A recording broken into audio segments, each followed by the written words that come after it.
ಇವಾಗೆಲ್ಲ ಒಂದೂರಿಂದ ಇನ್ನೊಂದೂರಿನ ನದಿಗಳನ್ನು ದಾಟೋದಕ್ಕೆ ಸೇತುವೆಗಳನ್ನು ಬಳಸ್ತಾರೆ. ಆದರೆ ಹಿಂದಿನ ಕಾಲದಲ್ಲಿ ಸೇತುವೆಗಳು ಇರಲಿಲ್ಲ.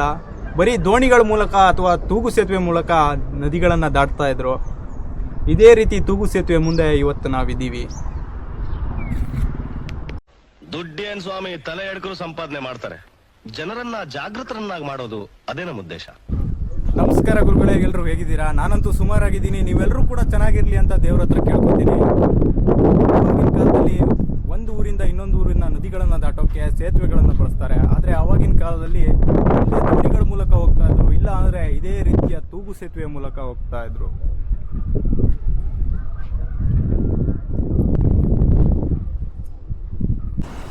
ಈ ತೂಗು ಸೇತುವೆ ಇರೋದು ಉಡುಪಿ ಜಿಲ್ಲೆಯ ಬ್ರಹ್ಮಾವರ ತಾಲೂಕಿನ ಹೇರೂರು ಎನ್ನುವ ಒಂದು ಊರಿನಲ್ಲಿ. ಇವಾಗ ಮಾಡಿರೋ ರಸ್ತೆಗಳು, ಬ್ರಿಡ್ಜ್ಗಳು ಸರಿಯಾಗಿ ಒಂದು ವರ್ಷನೂ ಬರಲ್ಲ. ಒಂದು ಮಳೆಗಾಲ ದಾಟ್ತಿದ್ದಾಗೆ ಅದರಲ್ಲಿ ಗುಂಡಿಗಳು, ಜಲಪಾತಗಳು ಸೃಷ್ಟಿಯಾಗ್ಬಿಡುತ್ತೆ. ಮತ್ತೆ ಅದ್ರ ಮೇಲೆ ಪ್ಯಾಚ್ ವರ್ಕು, ಆ ವರ್ಕು, ಈ ವರ್ಕು ಅಂತ ರಸ್ತೆನ ಹಾಳು ಮಾಡಿಬಿಟ್ಟಿರ್ತಾರೆ. ರಾಜಕೀಯ ವ್ಯವಸ್ಥೆ ಅಂತೂ ಹಾಳಾಗ್ಬಿಟ್ಟಿದೆ. ಅದ್ರ ಬಗ್ಗೆ ಮಾತಾಡಿದ್ರೆ ಪ್ರಯೋಜನ ಇಲ್ಲ ಬಿಡಿ. ಈ ಸೇತುವೆಯನ್ನು 2008ರಂದು Zenith dye makers private limited ಹಾಗೂ ಸ್ಥಳೀಯರ ಅಧ್ಯಕ್ಷತೆಯಲ್ಲಿ ನಿರ್ಮಾಣವಾಗುತ್ತೆ. ಆವತ್ತಿನಿಂದ ಇವತ್ತಿನವರೆಗೂ ಪ್ರವಾಸಿಗರ ಗಮನವನ್ನು ಸೆಳೆಯುತ್ತಾ ಸ್ಥಳೀಯರ ಕೈಯಿಂದ ಜೀವಂತವಾಗಿ ನಿಂತಿದೆ.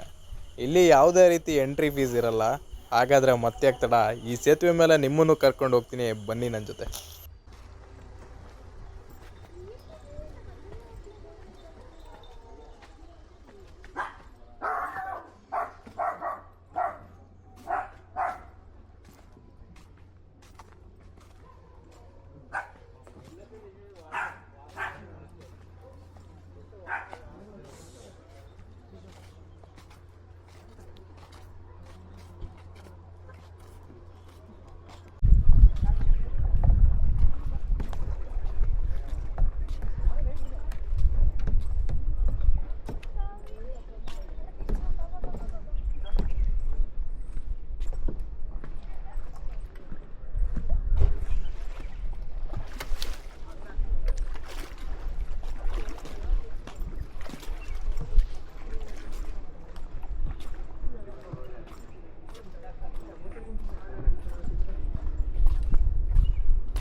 ಇದಿಷ್ಟು ಈ ತೂಗು ಸೇತುವೆ ಬಗ್ಗೆ. ಇನ್ನೊಂದು ಮಾತು ಹೇಳಬೇಕು ಅಂದ್ಕೊಂಡಿದ್ದೆ, ನಿಮ್ಮಲ್ಲಿ ಎಷ್ಟೇ ಟೆನ್ಷನ್ ಇದ್ದರೂ, ನೀವು ಎಷ್ಟೇ ಬ್ಯುಸಿ ಇದ್ದರೂ ಒಂದ್ಸಲ ಇಂಥ ಪ್ಲೇಸ್ಗಳಿಗೆ ನಿಮ್ಮ ಫ್ಯಾಮಿಲಿ ಜೊತೆ ಭೇಟಿ ನೀಡಿ.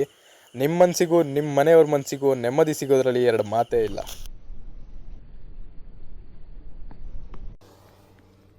ಇನ್ನಷ್ಟು ಅದ್ಭುತ ಸ್ಥಳಗಳನ್ನು ನಿಮ್ಮ ಮುಂದೆ ತರ್ತೀನಿ. ನೀವು ಮಾಡೋ ಒಂದು ಸಬ್ಸ್ಕ್ರೈಬ್ ಹಾಗೂ ಲೈಕ್ ನನ್ನ ಮುಂದಿನ 10 ವಿಡಿಯೋಗಳಿಗೆ ಪ್ರೋತ್ಸಾಹ ನೀಡುತ್ತೆ ಅನ್ನೋದನ್ನು ಮಾತ್ರ ಮರಿಬೇಡಿ. ಎಲ್ರಿಗೂ ಶುಭವಾಗಲಿ.